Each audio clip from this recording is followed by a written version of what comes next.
সবুজে ঘেরা একটি ছোট গ্রামে থাকত একটি গরু আর তার ছোট্ট বাচ্চা।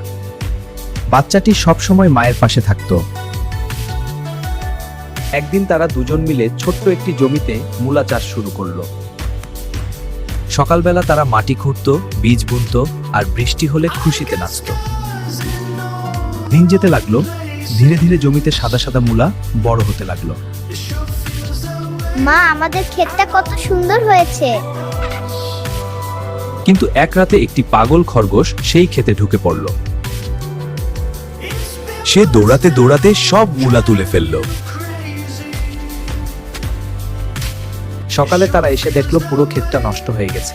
ও মা, সব শেষ হয়ে গেছে। মা, আমার সব ফসল। না সোনা, পরিশ্রম কখনো নষ্ট হয় না। কারণ আশা আর ভালোবাসা কখনো হারিয়ে যায় না।